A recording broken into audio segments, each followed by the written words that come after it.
Winter doesn't just arrive in Bridger Canyon. It crashes in, fierce and unforgiving, on a night when even old-timers Hey, pull off buddy. the road You okay? and pray for morning. We need to get you Officer warm. Tanner Holt finds a German shepherd collapsed in the storm's teeth, half frozen, barely breathing, its past wiped clean as the tracks in the snow.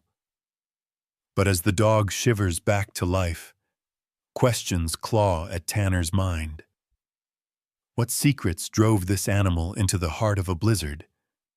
Who would go to such lengths to make a loyal K9 disappear?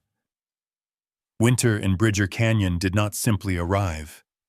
It announced itself with a violence that demanded attention. The wind came down from the Bridger Bowl slopes like an invisible blade, biting and slicing through every gap in the pine trees, howling across fence lines, and rattling old barn windows so hard the glass seemed to whimper. Snow did not fall so much as it spun and scoured, moving sideways, hissing across the ridges in restless white sheets. Even locals who claimed to know every twitch of the weather sometimes pulled to the side of the road, letting a gust pass as if waiting for an all-clear from something older and wilder than themselves.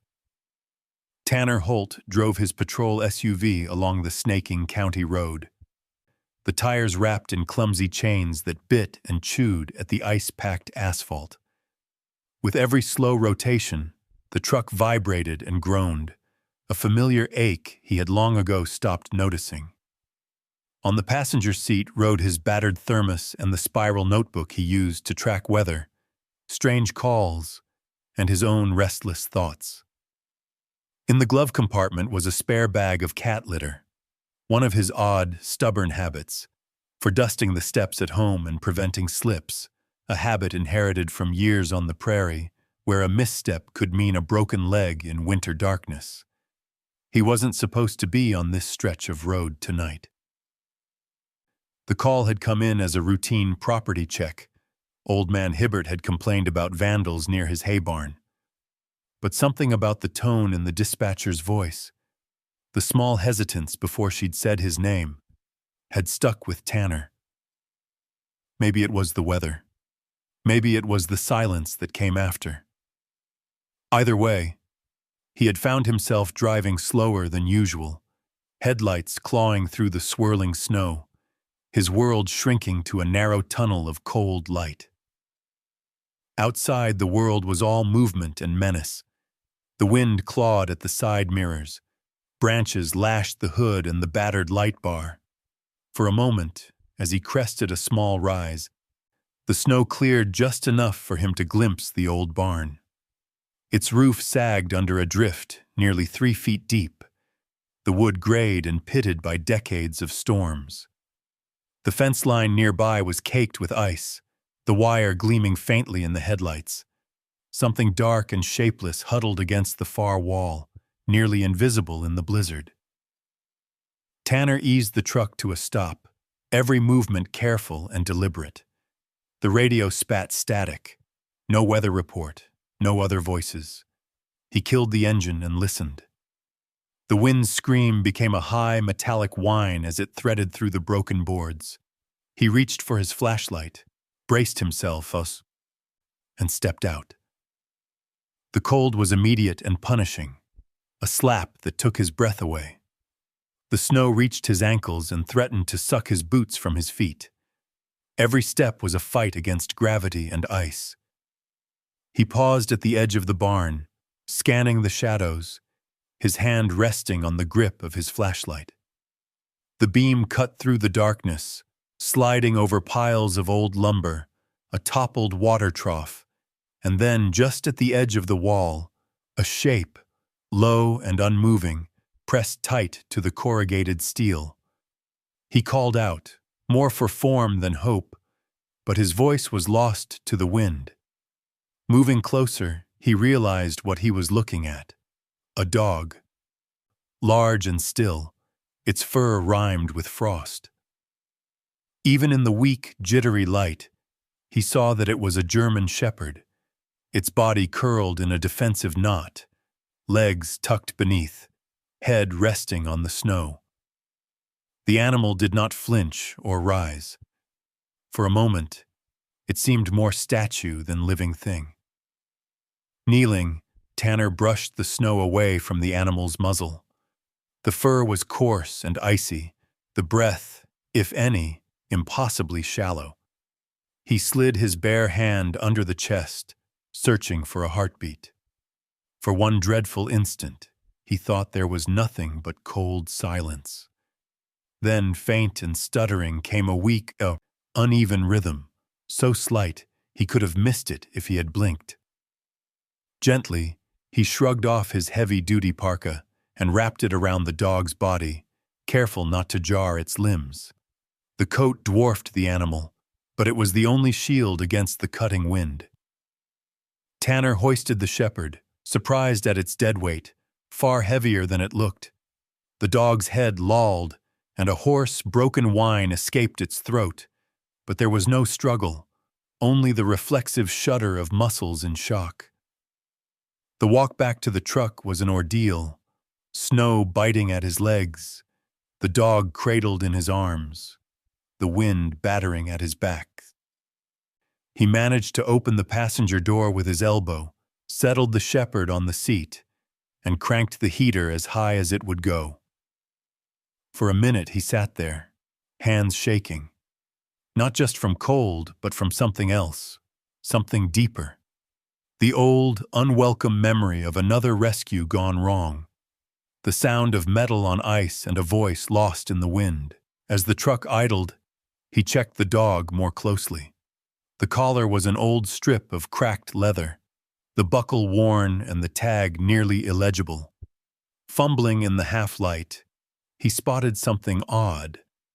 A glint of metal, not a bullet or a tag, but a wafer-thin chip wedged into the fur behind the right ear. He pried it loose, squinting at the surface. It wasn't a bullet. It looked almost like an NFC tag, the kind used in labs and inventory, except this one was scratched, the surface scuffed and unreadable. Tanner pocketed the tag and let the truck idle until the cab was stiflingly warm. The dog's sides rose and fell, shallow but steadier now.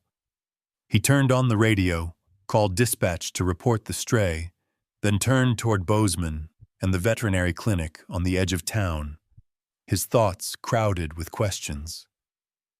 Outside, the wind battered at the windows. Snow buried the old barn, covering the tracks that led there, erasing the evidence as if nothing had happened.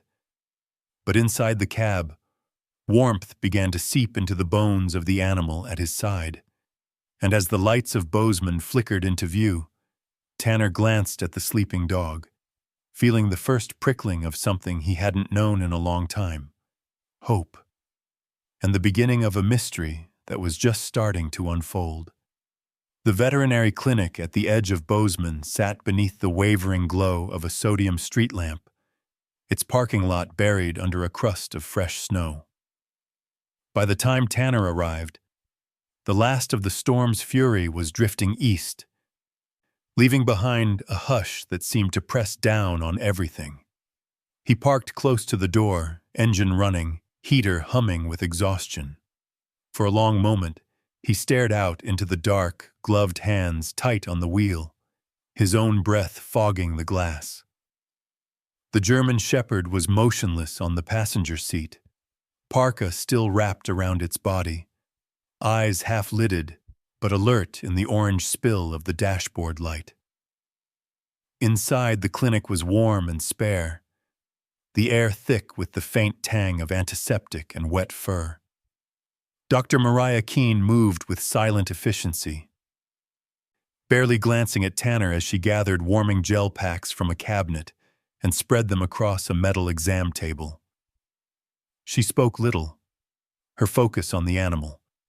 She placed a gentle hand on the shepherd's chest, feeling for the beat beneath the matted fur, then tucked a blanket around his body, sandwiching gel packs beneath the dog's belly and between his thin haunches. Tanner crouched low beside the table, his knees popping in protest, and watched her work. The light overhead was bright, sterile, making every whisker and scar on the shepherd's muzzle stand out in relief. For several minutes, there was only the sound of the heating vents, the click of a thermometer, the distant hum of a refrigerator. Dr. Keene rotated the blanket, checking for frostbite, tracing an old, nearly invisible scar along the back leg, a long, straight line, healed by someone who knew what they were doing. In the stillness, Tanner rested a hand on the shepherd's rib cage, counting out the slow, wavering breaths. The dog's sides rose and fell unevenly at first, then found a steadier rhythm. His own heartbeat slowed in response, the tension in his shoulders easing just a little. Across the room, Dr. Keene placed a battered plastic basin on the counter, filling it with hot water, soaking towels and wringing them out with practiced hands. Every so often, she checked the thermometer, noting the slow climb from 88 to 90 degrees, murmuring numbers more to herself than to Tanner. The dog's eyelids fluttered, ears twitching at each new sound. The ring of a metal bowl, the scrape of boots on tile. He didn't bark or whimper, only sniffed tentatively when Dr. Keene dabbed a warm cloth across his muzzle. For a moment, Tanner caught the shepherd's gaze, dark, steady, impossibly calm. It was a look that held something deeper than fear or pain, a kind of patient endurance, as if the animal had weathered worse and learned to expect nothing from the world. On the counter beside the table, Dr. Keene lined up a set of syringes and a chipped ceramic mug of black coffee, her face unreadable. Without speaking, she lifted the shepherd's head, checked his gums, then glanced at Tanner, nodding once. He said nothing in return, content to let the silence stretch. In his notebook, he jotted down the time, the weather, the rough sequence of events, the tiny, compulsive rituals that grounded him. After the initial triage, Dr. Keene gently probed behind the shepherd's right ear, her fingertips brushing something rigid hidden beneath the matted fur. With a pair of tweezers, she extracted the thin NFC tag Tanner had found earlier, holding it up to the light, the surface smeared with dirt and faintly scratched. She wiped it clean with an alcohol pad, revealing the dull gleam of worn metal, but no readable ID, only a hint of 3 letters barely visible under the scuffing. A-R-G. That was all. The chip scanner, when she passed it over the dog's scruff, registered nothing. No beeps, no numbers. The embedded chip, the one meant to prove identity and ownership, had been disabled, scrubbed from the system. A faint tremor ran through the shepherd's frame. Tanner kept his hand steady on the animal's shoulder, feeling the quiet pulse of muscle and bone beneath. For a moment, he considered leaving, letting the professionals take over. But some stubborn, silent part of him refused. He stayed, back pressed against the cool tile, watching frost slowly melt from the shepherd's fur. The hours crawled.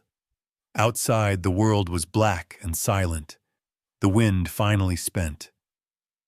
Dr. Keene rotated the dog's position, checked his heart and lungs, recorded every small change. At some point, she wrote a number, 92, on a sticky note and tacked it to a monitor. The shepherd, roused by the warmth and the steady pressure of human hands, took a deeper breath, then another. The shivers slowed, replaced by a kind of drowsy stillness. Finally, in the muted hush, Tanner found himself murmuring the 3 faded letters aloud. Argos. The sound of it filled the empty space. A name borrowed, a placeholder, something to hold on to. The shepherd's ear twitched. Dr. Keene looked over but said nothing, letting the name settle. With the dog stabilized, Tanner stood, legs stiff, and checked his watch. Midnight was long past. He wandered the small waiting area, reading faded posters about heartworm and rabies, listening to the faint gurgle of a fish tank in the corner. On the table, the NFC tag sat beside the worn leather collar, both relics of a story not yet told.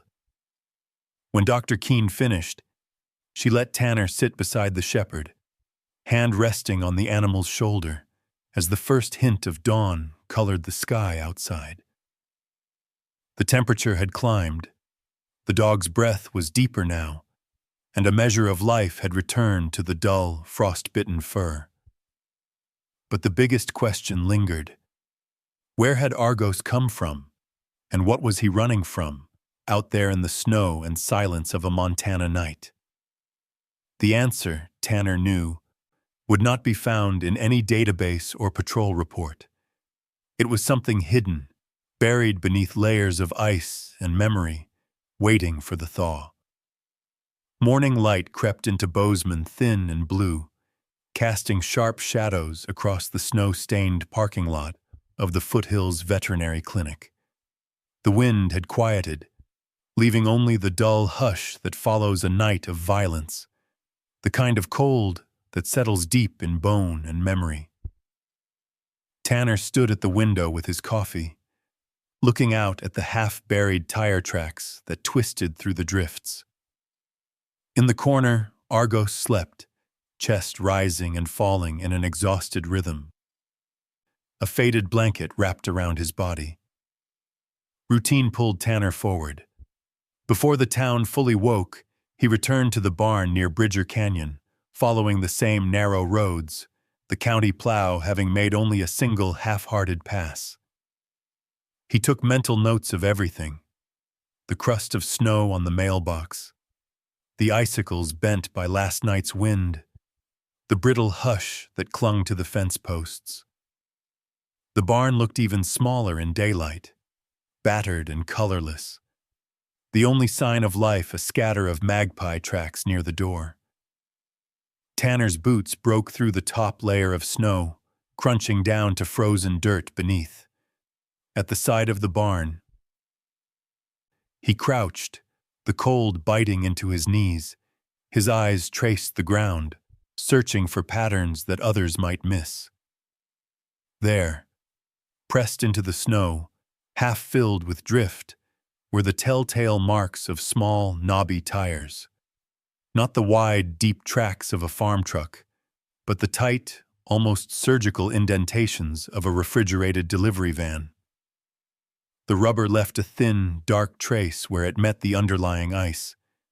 He followed the trail, knees protesting, until it veered toward a secondary access road, the kind known only to locals and late-night haulers. He knelt to brush snow from the metal siding of the barn, finding a thin smudge of black, soot, or maybe ammonia, that stinging chemical scent familiar from old storerooms and utility rooms. He scrawled a note in his battered notebook. Truck washed cold box, stopped short, opened side door. Then, tucked in the tangle of grass beneath the eaves, a thin strip of colored tape, the type used to seal frozen shipments, marked with a barely visible code. Details few would notice. Details that stuck with Tanner like a pebble in his boot. He stood, brushing the snow from his gloves, and let his eyes wander back to the road. The tire tracks, though half erased, led toward the I-90 service road, a route that skirted the north edge of town and angled toward Livingston.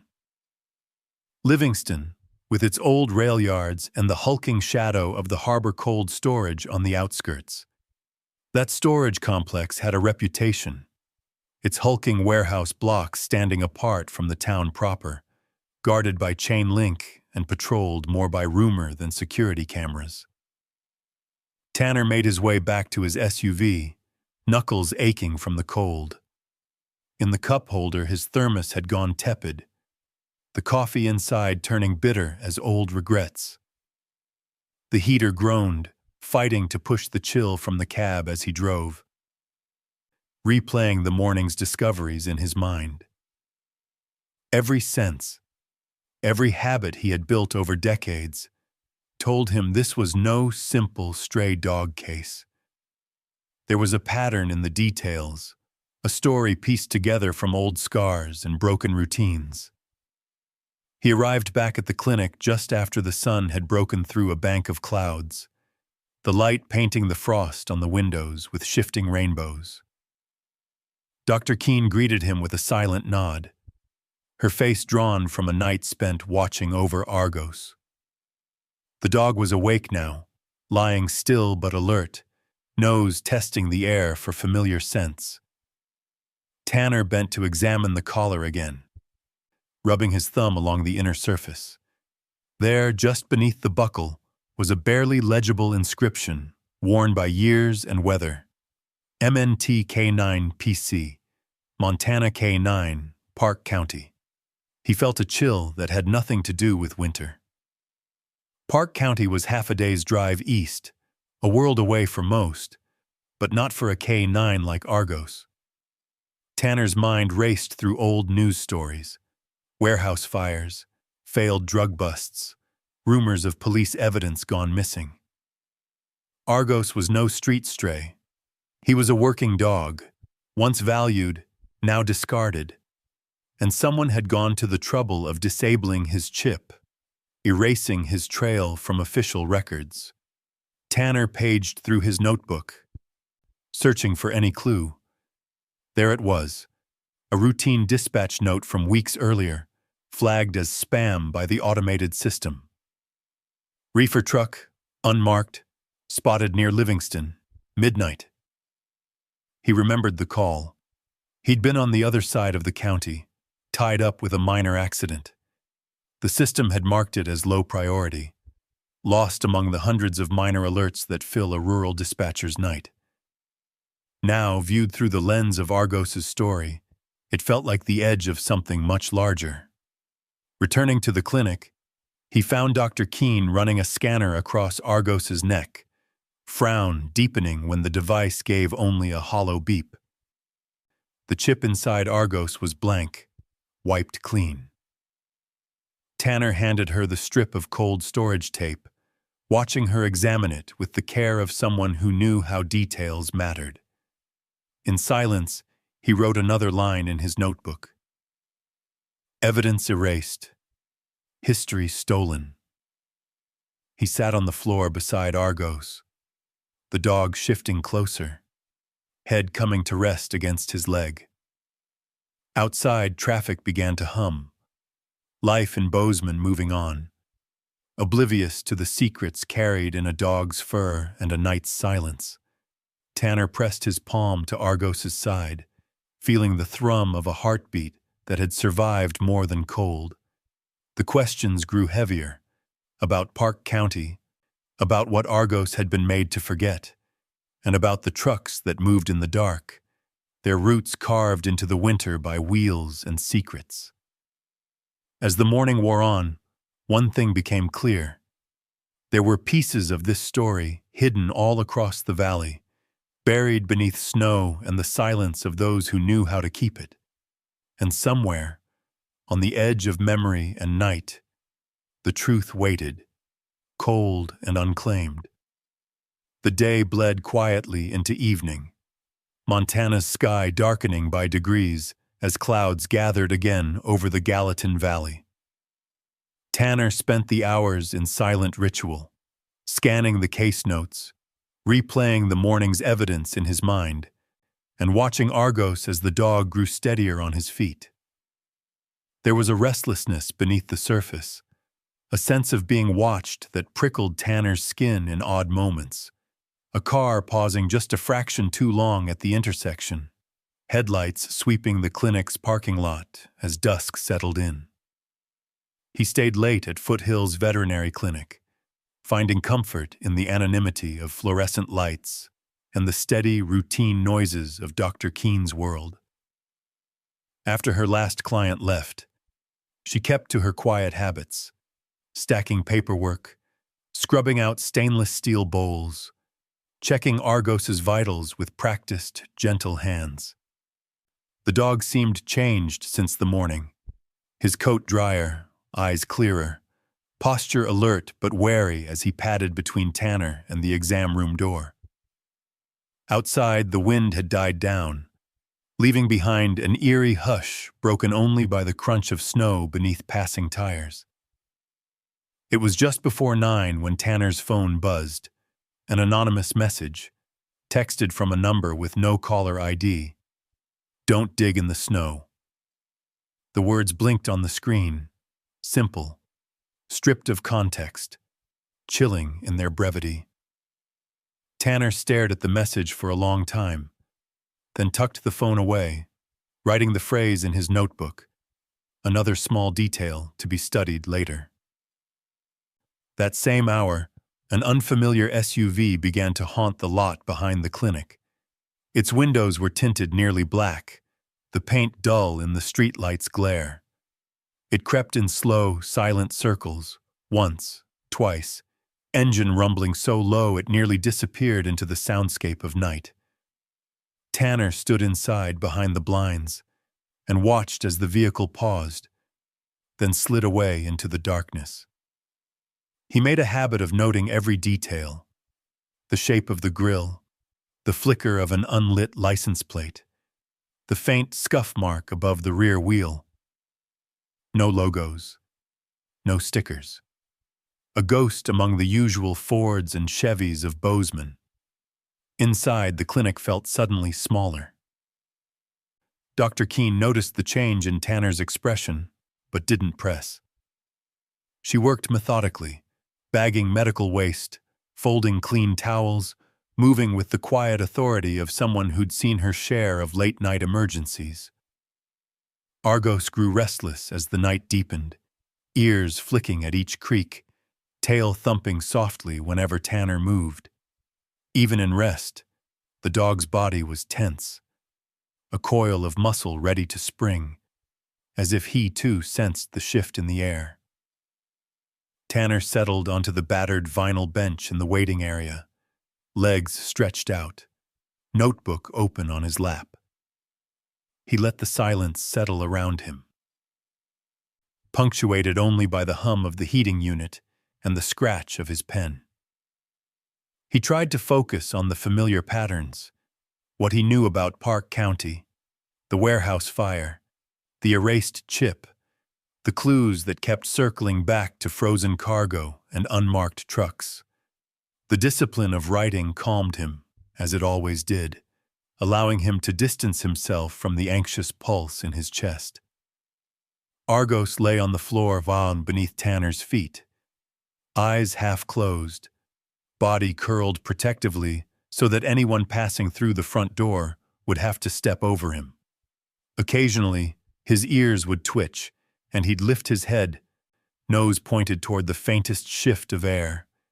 Each time, Tanner would rest a hand on the dog's shoulder, feeling the shiver that ran just beneath the fur. Midnight arrived quietly, the streets beyond the clinic emptying out. Dr. Keene moved through her closing routine, gathering up bags of trash, shutting off lights room by room, checking locks twice. Tanner dozed in fits, never quite letting himself slip fully into sleep. The memory of the black SUV lingered, replaying in his mind each time a car passed on the road outside. Somewhere near dawn, a final, subtle violation. The clinic's side door, which had been locked, showed the faintest pry marks at the edge, just above the handle. No alarm sounded, nothing stolen at first glance. But when Dr. Keene checked the shelf where she'd left the NFC tag from Argos's collar, she found only an empty spot and a faint, oily fingerprint. Whoever had come was searching for something very specific, and they'd taken only what they needed. When the sun finally rose, it did so weakly, a watery disk fighting through clouds and frost. Tanner scoured the lot for tire marks, but the snowfall had hidden nearly all evidence. Argos paced the length of the clinic, sniffing every door and window, uneasy but silent. The world outside looked unchanged, the ordinary routines of a small Montana town resuming as if nothing had happened. But Tanner knew better.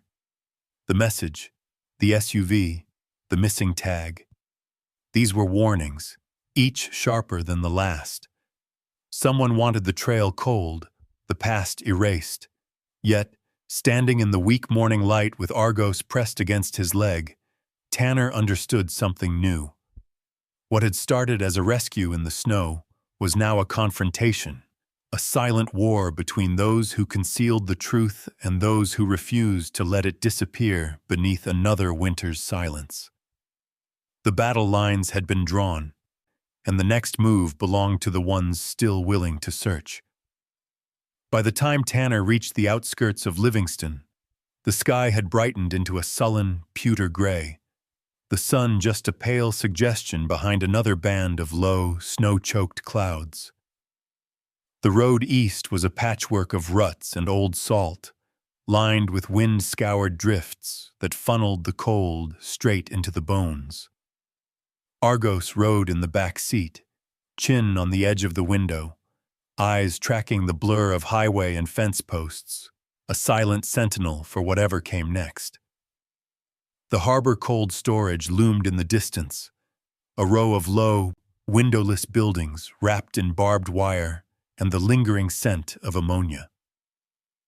This wasn't the first time Tanner had driven past, but it was the first time he had a reason to stop. The parking lot was a graveyard of delivery vans and battered semis, their logos bleached by years of wind and sun. A faded sign at the gate buzzed with static, half the bulbs burnt out, the other half flickering as if reluctant to shine any light at all. Tanner parked along the side, not wanting to draw attention. The morning shift was already underway. He could see a few bundled workers smoking near the back ramp, their faces pinched and wary. He moved slowly, boots slipping on patches of black ice, and made his way toward the loading bay, where a clipboard hung from a bent nail just inside the door. The night before, according to dispatch records, a truck matching the tire pattern from Bridger Canyon had docked here for less than 15 minutes. On the wall, a departures board was mounted crookedly, its pages curled and yellowed at the edges. Someone had ripped the corner from the previous night's log, leaving only a ragged edge and the faint outline of numbers. A route half vanished, destination obscured. He jotted down what he could: the partial ID of a license plate, the code for a refrigerated manifest, the initials of a worker who hadn't signed out for lunch. Every detail might matter, every fragment another thread in the knot. The air inside the loading dock was heavy with chemical chill. The floor shone with wet footprints and bits of slush, the walls lined with empty pallets and battered shipping crates. One worker, eyes darting, lips pressed into a thin line, ducked away as Tanner approached, mumbling something about paperwork and the supervisor. Another, older man in a faded Carhartt jacket, stared at the sheriff's patch on Tanner's sleeve but said nothing, only flicked a glance at the dog pacing at his heel. There was a smell here, sharp and artificial, that reminded Tanner of every backroom evidence locker and cold case file he'd ever known. On top of a trash bin near the rear exit, he found a soaked label stuck to a ball of packing tape, a shipping sticker, half dissolved but with just enough left to read. The destination was somewhere in the blurred edges of Park County, a no-man's land of farms and forgotten mile markers. He bagged the scrap, slid it into his pocket, and kept moving. Back at the patrol car, he watched the workers from behind the safety of glass, their uneasy postures speaking more than words would. It was the kind of silence that comes when everyone knows more than they're willing to say, when the cost of talking outweighs the risk of keeping quiet. Tanner wrote down license plate numbers, timing each arrival and departure. Nothing about this operation felt clean. He couldn't help but picture Argos years earlier, alert, proud, serving in Park County, now erased from every official system, his past boxed up and marked for disposal. On the way back to Bozeman, the clouds hung even lower, and the wind seemed sharper, as if warning him off. At the station, Deputy Eli Navarro was waiting, coffee in hand, badge polished to a nervous shine. Eli, always meticulous, briefed Tanner in a quick, clipped voice. He dug through the digital archives, but the old K-9 medical retirement files had vanished, scrubbed from the public server, gone without explanation. Even with his badge and permissions, Eli couldn't locate a single trace. The records, like Argos's chip, had been wiped clean. Tanner didn't answer, just poured himself a cup of coffee and leaned against the counter, letting the heat soak into his hands.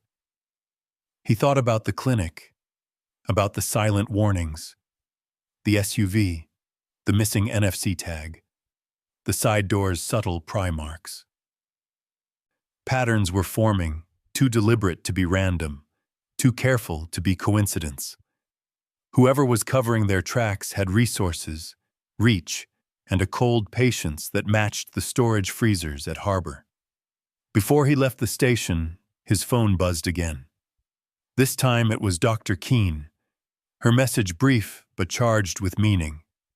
Argos had responded to the scent of cold storage chemicals, particularly the sticky residue of packing tape and the sharp tang of ammonia. The dog, even in sleep, twitched at those smells. Memory stored not in mind, but muscle and nerve, a history that could not be erased by paperwork or system commands. The implication was impossible to ignore. Argos's life, the erased files, and the cold storage at the edge of Livingston were connected by more than chance. Someone was moving something, or someone, through the night, and doing everything in their power to keep it from being found. For the first time, Tanner wondered what it would cost to keep digging. The warning in the anonymous text, the black SUV's silent surveillance, the subtle theft at the clinic, they were more than intimidation. They were a map, a message written in fear, leading him deeper into winter's silence. He watched the clouds rolling in, Argos pressed against his side, and realized that the only way forward was to follow the scent, no matter how cold the trail or high the risk. In the valley between two storms, resolve hardened within him. The truth, he knew, would not stay buried, not forever, not while someone was still willing to remember. Another storm rolled in over Bozeman, this one meaner, the wind laced with bitter ice, the kind of night that drove even the hardiest ranchers inside early. By dusk, the clinic windows rattled with each gust, and drifts formed in odd corners of the lot. Most of Bozeman retreated behind locked doors, but Tanner stayed at Foothills, keeping vigil in the back room with Argos stretched out beside him, both of them running on a mix of fatigue and something sharper, an unspoken need to see this through. He passed the hours in a state of heightened alertness, mind circling the patterns of evidence and warning, every sound in the old building sharpening his nerves. The silence outside was absolute, broken only by the distant moan of a train somewhere out beyond the river, and the hollow thump of snow dumped from the roof. Inside, the heater clicked and hummed, and Dr. Keene moved through the dim hallways, her footsteps purposeful and calm as ever. It was late, well past midnight, when Tanner felt the first tremor of unease, a faint scraping sound, the kind that could be written off as tree branches or a shifting gutter, but wasn't. He stiffened, senses flaring. Argos lifted his head, ears pricked, body tensed, not growling, not barking, just listening, every muscle taut. For a minute, nothing happened. Then a metallic chime, the soft, unsettling clang of wind chimes at the rear exit, a sound too precise, too deliberate to be the wind.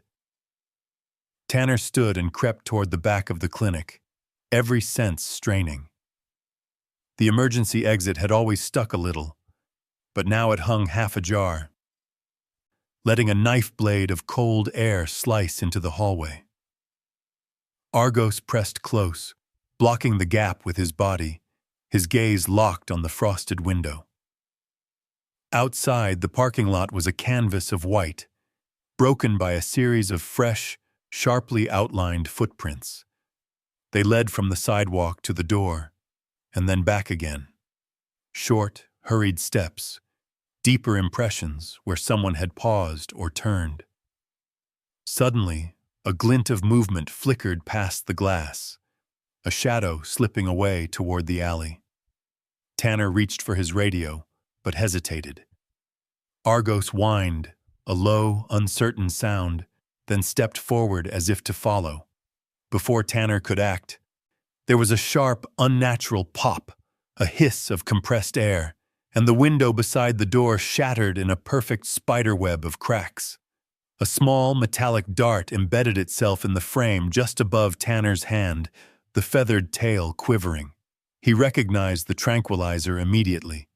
Not the slim veterinary kind used on nervous dogs or sedated livestock, but the heavy industrial dart used in wildlife capture, or more rarely, in illicit hunting. Tanner pried it loose, heart pounding, and rolled it between his fingers, careful not to prick himself on the gleaming needle. The chemical residue was faintly blue, the label worn. Whoever had loaded this dart wasn't trying to treat an animal. They were aiming to take one out of commission. He killed the clinic lights and crouched low, pulling Argos with him into the X-ray room at the building's core. In the darkness, every sound felt magnified. The drip of a leaky faucet, the pulse of his own heart in his ears, the wind clawing at the eaves.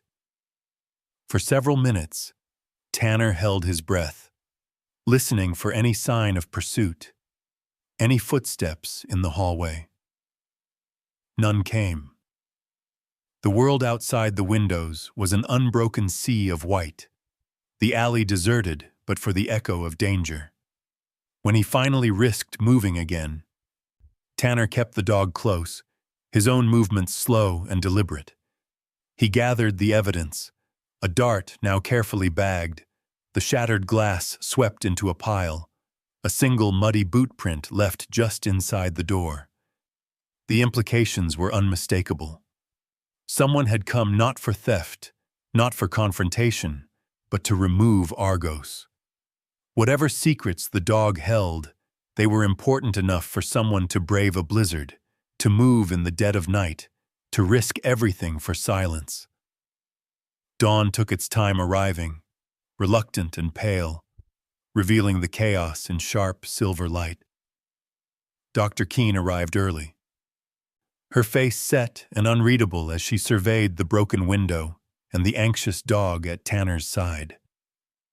She moved wordlessly through her checklist, noting every detail, her calm presence the only anchor in the aftermath. Tanner called the incident in, reported the dart, the footprints, the break-in, but knew from the dispatcher's tone that follow-up would be slow, buried beneath 100 lesser emergencies brought on by the storm. He spent the morning combing the snow around the clinic, tracing the deep imprints left by boots with industrial treads, finding a cigarette butt half buried in slush and a crumpled scrap of foil. Each piece was bagged and logged, though he suspected none would make it into the official record. Inside, Argos prowled the halls, unsettled, as if searching for the ghost that had nearly ended his story. Tanner's nerves buzzed with a familiar tension, the feeling that the gap between predator and prey had narrowed, and this time he was both. He reviewed the facts, the tranquilizer dart, the erased records, The persistent surveillance, the stolen NFC tag. Someone was hunting, and they had not finished. Winter's silence was now an active threat. Every snowdrift, a place for danger to wait. The resolve that had kept Tanner moving through cold and doubt only hardened. He would not back away from the truth, even if it meant walking further into the teeth of the storm. Someone wanted Argos erased, forgotten like so many lost things in Montana's long winters. Tanner swore to himself that wouldn't happen. Not while he was still standing, not while the trail, however faint, could still be followed. The storm that had battered Bozeman all night ebbed away at dawn, leaving behind a brittle blue silence.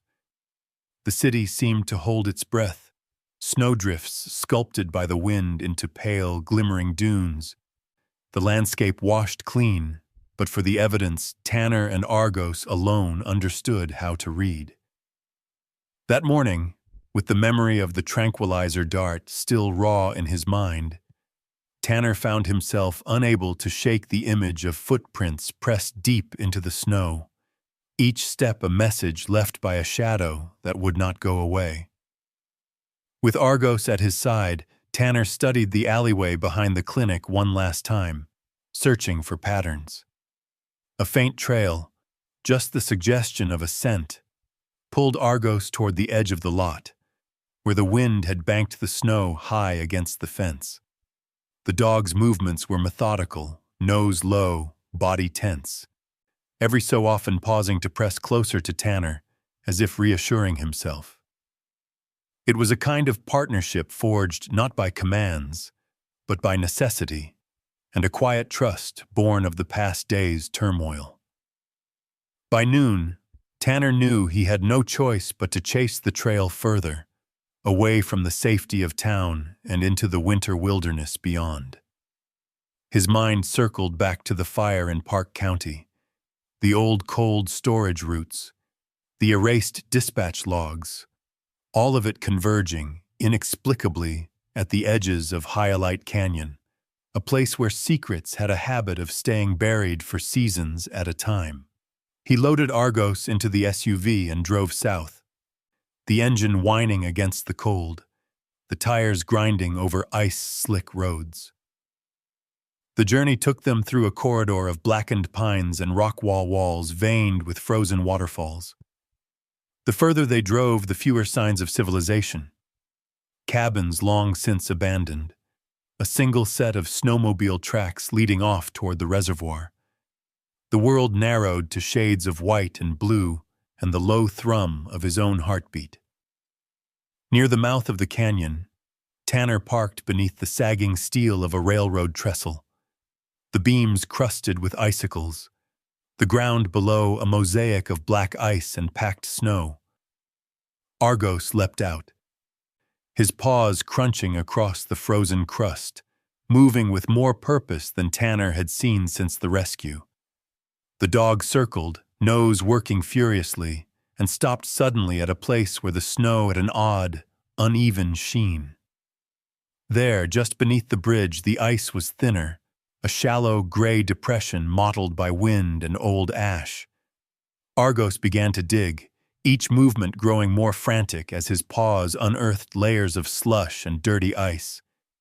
Tanner knelt beside him, scraping at the surface with his gloved hands, ignoring the cold that bit at his fingers. Within minutes, the tip of a black, plastic-wrapped bundle appeared, the edge of something unnatural in the otherwise pure white world. He pulled the bundle free, heart pounding, and saw that it was a small, battered metal box, taped shut and wrapped in layers of torn plastic sheeting.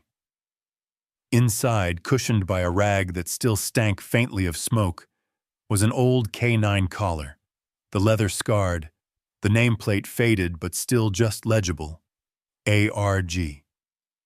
Next to it, a USB drive, the casing cracked and cold to the touch. He turned both over in his hands, every detail a piece of the puzzle. He crouched there for a long moment, the cold seeping into his bones, snow swirling around his boots. Argos sat quietly at his side, not making a sound. The canyon seemed to absorb all noise. Only the distant, hollow groan of wind beneath the bridge broke the silence. Back in the truck, with the heater blasting and Argos curled in the passenger footwell, Tanner examined the USB drive. He didn't risk plugging it into any of the county's systems. Instead, he used an old, isolated laptop he kept for evidence review. The files inside were sparse but damning. A handful of audio recordings, dates, and route numbers whispered in a gravelly voice. One recording in particular sent a chill down his spine. A man's voice reciting drop points for the Park County evidence van, naming storage bays at the Harbor Cold Storage, cross-referenced with a map of back roads and timestamps matching the erased logs from that stormy night. Another file listed initials, manifest codes, and a cryptic reference to a handler transfer. The voices never said names, only routes, numbers, and the kind of code only someone deeply embedded in law enforcement would recognize. The last audio snippet was brief. ARG, last drop, highlight as arranged, evidence stored. Tanner leaned back, the gravity of what he'd found settling over him. He finally understood. The dog had not been lost by chance. Argos had been left as both message and evidence, a living witness to a series of crimes hidden under the official silence of winter. The collar, the erased chip, the break-ins and intimidation, all were fragments of a single story, stretching across county lines, washed in ammonia and shadow. He drove slowly back toward town, every mile heavier, Argos pressed close as if sharing the weight of discovery. Now the case was no longer just about a lost dog or a handful of strange calls. It was a conspiracy rooted in the heart of Montana, and for the first time, Tanner saw the outlines of those willing to keep it buried at any cost. The road ahead would be perilous, but he would not look away. The truth, like the river in winter, could be hidden, diverted, frozen over, but it could not be destroyed. Not while someone still remembered where to dig. Word of Tanner's return to town traveled quietly, almost invisibly, on the breath of a Montana winter. The sun had barely crested the horizon when he began his silent preparations, refusing to trust anything digital, avoiding routine patrols, and steering clear of the station's main entrance. He felt a kind of raw urgency, a sense that time was running thin, the last layer of secrecy soon to be scraped away. It was not fear, more a hardened vigilance, an awareness that he was moving openly now, bait to those who would rather this trail ended in snow and silence. The Gallatin County Fairgrounds were deserted that morning, except for a handful of early risers, people shoveling paths or checking livestock pens, shoulders hunched against the cold. Tanner parked far from the main building, the old SUV's windows already glazed with frost, despite the heater's best effort. In the back, Argos shifted restlessly, sensing the tension in the air. Pacing from window to window, as if measuring the width of the sky. Tanner carried no weapon, only a folder thick with evidence and a battered camera slung over his shoulder. He chose the fairgrounds because it was public but quiet, a place where meetings felt accidental and secrets had less room to grow. By the time he reached the covered picnic shelter, the sky had turned a luminous white, snowflakes whirling slow and lazy around the edges of the roof. He set up his makeshift display on a picnic table, printouts of satellite maps showing the network of back roads and cold storage facilities, photographs of the tranquilizer dart, the NFC tag, the battered collar, copies of the erased dispatch logs he'd recovered, all laid out in silent, damning order. The USB drive and its cracked casing lay beside them, a silent witness to voices who would never risk being seen in the light. People came and went, some drawn by curiosity, others by routine, but a few lingered longer. An old man in a frayed Stetson studied the manifest printouts with narrowed eyes. A ranch woman, hands chapped and raw from years of work, tapped one trembling finger on the photo of Argos's old collar and said nothing, but left a slip of paper folded in half under the edge of a map. Tanner did not speak unless spoken to. He let the evidence do its own talking, the quiet logic of details drawing connections impossible to ignore. At his feet, Argos sat motionless, head high, as if remembering the discipline of his earlier life. More than once, a stranger bent down to scratch the dog's ear or simply lingered, hand resting on Argos's shoulder. There was something in the silence, an understanding that sometimes the truth arrived broken and piecemeal, in gestures and glances, not in words or headlines. Hours passed in the white, windless light. Tanner watched, recorded, kept careful track of faces and movements. He was waiting, not for confrontation, but for recognition, for the subtle shift that happens when a story finally finds those willing to hear it. By late morning, the shelter had grown crowded. A couple of off-duty deputies wandered by, their questions cautious but eyes searching for something deeper than a simple patrolman's explanation. Near noon, as Tanner collected the photographs into a careful stack, a man in a faded green jacket approached and pressed a document envelope into his hand, eyes darting away as quickly as he came. Inside, Tanner found a single piece of paper, a shipping log from the night of the last big snow, the signatures matching a crew assigned to Park County's evidence van. He recognized the handwriting. It belonged to a retired employee from Harbor Cold Storage, a man known for never missing a single initial or date. Tanner glanced at the evidence again. The video stills from security footage at the warehouse, the transfer logs, the quiet testimony of a dog who had survived too much. There was no longer any room for doubt. The route of the evidence van, the erased records, the cold storage manifests, and the threats all converged on a single, deliberate pattern, an organized effort to move, hide, and, when necessary, destroy incriminating materials before anyone could ask the right questions.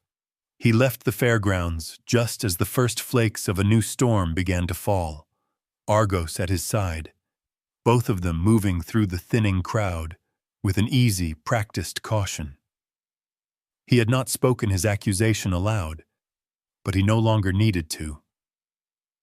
The paper trail had been revived, just enough to give the investigation new life. People would talk, the right hands would see, and somewhere, the shield of silence would finally crack. Driving away, Tanner looked at Argos in the rearview mirror, the old dog's eyes reflecting a strange calm, a sense that the fight was not yet over, but that they had carved a small breach in the wall. The fairgrounds faded behind them, replaced by the open sweep of the valley, snow swirling across the fields. The evidence was in motion, the truth loosening its roots beneath the frost. Whatever happened next, Tanner knew he would not be alone in what came. The community had begun to remember, and with each memory surfaced, the secrets buried under Montana's winter were that much closer to the light. The road into Livingston was nearly empty by the time Tanner and Deputy Eli Navarro turned onto the rutted, salt-streaked highway, headlights bouncing over old drifts and new, powdery snow. Darkness pressed in around them, broken only by the sharp white of their beams and the red glow of the taillights ahead. Beside Tanner, Argos sat tall and silent, nose twitching at the scent of distant cold storage and the chemical echo of secrets buried out of sight. This was no longer a patrol. This was a quiet siege. Tanner's folder of evidence lay wedged between the seats. The collected artifacts of days spent following a trail others hoped would vanish with the last thaw.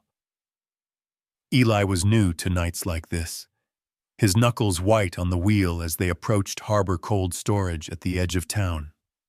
There was little conversation. Their coordination was born of understanding, the rhythm of old habits, and the awareness that something, perhaps everything, might change tonight. They parked in the shadow of an abandoned boxcar, the building looming above them, windows dark except for a faint blue flicker somewhere deep inside.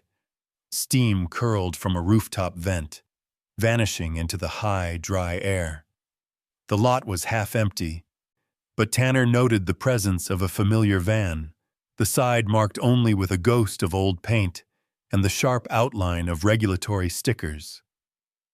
This was the van named in the shipping logs, the one that, according to erased records and a retired hand's quiet tip, had carried more than its share of evidence on the wrong nights. They moved quietly, boots crunching through snow, radios turned low, every step measured. At the entrance, the cold rushed out at them, thick with the ammonia bite of industrial refrigeration. Eli swept his flashlight in a careful arc. The beam glinted off metal, ice, and the waxy sheen of stacked crates. It was a silence that made the pulse in Tanner's neck hammer, the kind of silence that comes when the truth is close, when every sound matters. They entered together, boots echoing over the linoleum and concrete, their breath steaming in the frigid air. Argos led the way, paws soundless on the slick floor, nose close to the seams between the tiles. He paused only once, at the corner of a crate marked with a Park County evidence sticker. Old, edges curling, the ink smudged by frost. The three moved deeper into the warehouse, past pallets stacked high, shadows thrown huge on the walls by the sharp, unforgiving light. Somewhere near the center of the main storage bay, Tanner spotted a faint line, a trail of moisture stretched from storage locker number 14, a path only visible in the narrowest beam of the flashlight. He followed it, Argos close at his side, Eli covering the rear, every sense sharpened by tension and purpose. The air grew colder as they approached the back of the bay, the hum of the compressors growing louder, the walls trembling with their relentless cycle. At the end of the trail stood a single locked freezer, larger than the others. A faded tag marked Evidence, PCSO, slapped haphazardly across the top.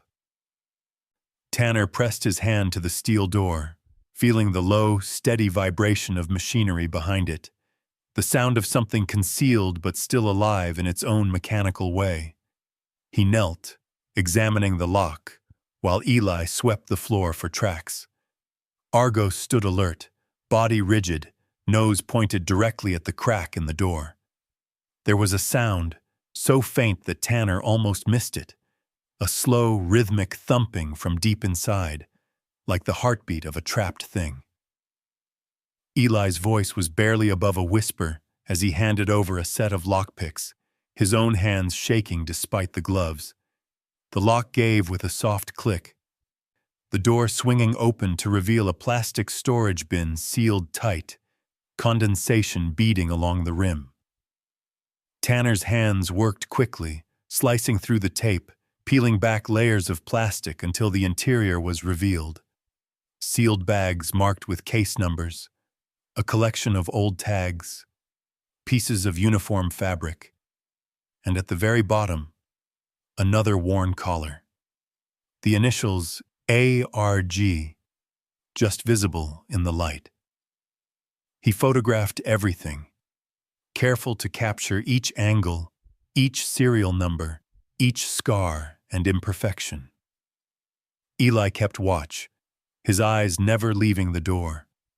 Argos remained motionless, only his tail twitching with every movement. As the evidence was logged and packed, Tanner's mind raced through the possibilities. How many shipments had passed through this freezer? How many stories erased by a night crew and a silent van? How much history had been rewritten in the cold? At last, they retrieved the warehouse surveillance logs, the hard drive still warm from recent use. On the tiny screen, they watched as the Park County van entered weeks earlier, its plates masked by duct tape but its regulatory stickers exposed in one careless moment. The driver never looked up at the camera, face hidden beneath a heavy hood, movements precise, practiced, and unhurried. In the margins of the logs, a single note: transfer, no delay, handler approved. As they left the freezer behind, Tanner felt the final shift. A weight both lifted and added, the knowledge that proof had finally been pulled from the silence and cold. The trail would not vanish now. The evidence would have to be answered for. Whatever happened next, someone would have to speak. The building was still as they left, the valley around them swaddled in new snow, the road home seeming longer than ever. Argos pressed close to Tanner's leg, his warmth and strength a silent promise. They had crossed into a place where secrets could not be hidden any longer. Each step on the frozen floor was an echo, one last mark left before the world thawed, a sign that this time the truth would not freeze and fade away. The morning after the raid at Harbor Cold Storage broke cold and bright over the Yellowstone River. A milky mist rose from the slow current, curling between the bare cottonwoods, as if the river itself was releasing a long-held breath. It was the kind of Montana dawn that promised change, not with drama, but with a quiet clarity, the sun rising a little higher, the air growing a little softer, the world stretching towards something new. At the sheriff's office, news of the investigation spread in quiet ripples. There was no crowd, no TV crew, just the measured language of local reporters and the low hum of phones in the hallway. The preliminary charges were read over the radio, not with fanfare, but with a kind of sober relief. The movement of evidence between counties, the manipulation of records, the erased names. These were the kinds of crimes that made towns wary and neighbors silent. But now, at least, there was daylight on the pattern, and the investigation was rolling forward, layer by layer. Tanner watched from a distance, resisting the urge to step into the center. He knew his own role, a man who kept quiet, who let the facts speak, who carried old scars and new knowledge. He stayed on the periphery, allowing others to follow the trail he'd laid bare. Navarro and the State Patrol kept watch over the storage site, while the prosecutor's team pored over logs, photos, and the bins of salvaged evidence. In all the busyness, no one noticed the man and the dog who quietly slipped out the back, choosing the river's edge over the courthouse steps. Argos padded beside Tanner as they left town behind. Paws leaving tracks in the damp snow along the levee path. The river, newly freed from its icy shackles, flowed with purpose. Every so often, Argos paused, lifting his nose to the breeze, pressing closer to Tanner's leg as if to remind him that the work was not done, not really. There were still questions, old ones and new, swirling in the thaw, the kind that could not be answered by courtrooms or paper trails alone. Tanner followed the river until he reached Story Mill Park, the old wooden bridge spanning a shallow bend where the water slowed and the sun struck the far bank in gold and green. Here the world seemed softer, the scars of winter fading beneath the promise of spring. He knelt beside Argos, unclipped the new collar, a necessity these last days, a token of their time moving through danger, and replaced it with the battered old one. The leather softened by years and scarred by history. The initials ARG were faint but legible, a symbol that somehow outlasted every effort to erase them. For a long while, Tanner stayed there, his hand resting on Argos's shoulder, the dog pressing gently into his side. The bridge creaked with the weight of time and the slow, steady footfalls of passing strangers. Old men walked by with fishing poles. A mother guided her child along the planks. Someone's laughter drifted through the cool air. No one looked twice at the man and his dog. But the moment had its own quiet power, a return, a naming, the simple ritual of memory restored. The day lengthened and the river brightened, light dancing on the ripples where trout flickered beneath the surface. Above them, a single red-tailed hawk circled, its shadow gliding over the grass. For Tanner, there was no dramatic sense of closure, no burst of triumph. Instead, there was a deep, steady peace, the kind that comes from seeing something through, from refusing to let silence win, from knowing that even in a world shaped by winter, something warm could survive. Later, back at the clinic, Dr. Keene sent a brief message, just a few words, but with the weight of finality. She'd managed to reactivate Argos's chip, using a private code sent anonymously from someone in Park County. The handler's name was gone, wiped from the system, but the entry remained open, tagged only with a note: "Return when snow stops." It was a strange kind of victory, one that didn't answer every question, but that honored the fight, the waiting, and the hope for something better. The weeks moved on. The valley thawed, grass returning in bright patches across the fields. Life in Bozeman resumed its steady pace, the memory of cold storage trucks and missing dogs fading into the ordinary rhythms of spring. Tanner kept his habits, recording the weather, spreading cat litter on his porch steps, marking time by small, deliberate acts. He took Argos with him on quiet patrols, the two of them moving through a world remade by what they had survived.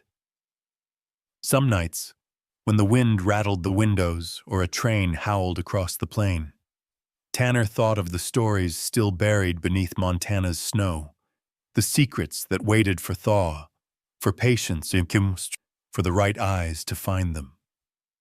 He thought of all the names that would never be spoken, and of those like Argos, who had returned, not just in body, but in meaning. On the old wooden bridge, the initials on the collar caught the sunlight, bright for a moment before fading into shadow. Tanner let his hand rest on Argos's shoulder, and together they watched the river run, silent, enduring, and at last, free. Sometimes the most important battles are fought in silence, between memory and forgetting, truth and the hush of winter. Tanner and Argos did not change the world with noise or fury. Instead, they brought a quiet light to a corner darkened by secrets, reminding us that even in the coldest moments, loyalty and courage can thaw what's been frozen for too long. Maybe you too have known a moment when a small act, a hand on a shoulder, the trust in a dog's eyes, changed everything. If this story touched you or reminded you of a bond you once had, I'd love to hear your thoughts. Share in the comments below. What is a memory, a lesson, or a companion you've never forgotten, even as the years passed by? Sometimes, just telling your story is the first step toward healing.